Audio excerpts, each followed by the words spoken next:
There's two teams going on, but see, Serie A is back this weekend, and the only problem is, well, not the only problem, there's more interest in it than in recent seasons, with Cristiano Ronaldo on the way, possibly Luka Modric even heading there. And what is the problem? Investment in the off season. Well, it's not going to be available on TV in the way that people have been used to watching it in recent years. I.e., people watching it on BT. You go back nostalgically to the Channel 4 days and so on. Now, if people if people love that. That was it, yeah. And did Miles Duncan present the football on RTE that time? I think he did. I think you're too young for this, Will. Possibly, but I think I remember the tail end of RTE having it. I remember TG Carr briefly having Italian games and some Spanish games kind of before Sky had picked up the Spanish football, and obviously the Italian was on Channel 4, which was probably the golden era of Serie A. It kind of dovetailed nicely with Channel 4 getting the it was the glamour. It'd be on like at 11 or so on a Saturday morning. They'd have the kabaddi around either side of it.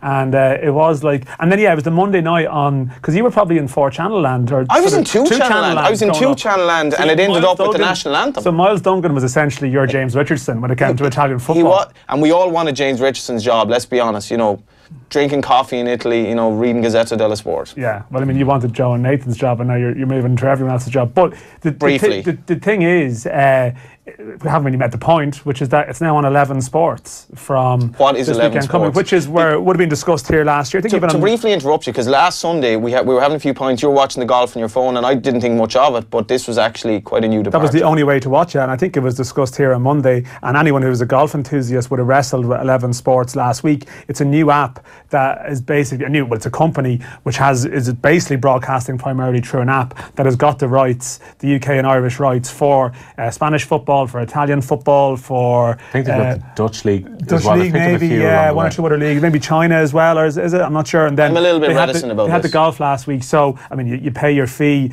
just like you pay your subscription, I guess, for other sports channels. But the challenge is that I think if you have an Apple TV, you can watch it, but it's not as straightforward naturally as popping it on, flicking channel flicking on a Sunday evening or whatever, Saturday evening to watch. I want to see Ronaldo's debut, or I want to see whatever it might be. It's not going to be as accessible in this part of the world as before. It doesn't affect the interest levels in Italy, but just for people around here for whom it's dropped off the radar a small bit, it's not suddenly as feasible to do it. My hope would be their Serie A coverage might be better, because 11 Sports had the Serie A coverage in Italy last year. So the hope more would be in-depth knowledge. You would hope they'd have the experience at least to broadcast in that league. The golf, I thought, went really badly. It looked really, really low rent. I know they're only charging, I think it's €50 for the year subscription if you get on board now. So you're not exactly expecting bells and whistles with the coverage anyway. Right? They missed a big opportunity with the golf. It looked really low rent because they had a very small studio based in London. It looked like it was actually more of a booth than a studio, really. Yeah. And I think for a lot of people who maybe were looking at this as a shop window to subscribe would have thought, okay, if this is what I can expect out of football, I'm not sure I'm going to get this. It looked a bit like the studio might have been attached to a truck, like that was the problem. But they are showing some games live on Facebook and stuff as well. I said for free. Sorry, for free. But they're like the lesser games. That would be the theory. I think they might put 1 or 2 better ones out early on. Showing Ronaldo's debut just purely to get people involved first. On board. So it's just a bit of a departure. It's a change from what people are used to. And it's, again, like all these things, it's a new story that's in June, July already. But it's only when the weekend comes round and people actually sit down to watch it. It kind of brings us back to when we did get our Leaving Cert results. Journalism was a fairly straightforward. You wrote for your newspaper or you went on TV, and just the whole dynamic is changing so rapidly, and it's like maybe I'm becoming a bit of an old fogey, but I'm just a little bit reticent about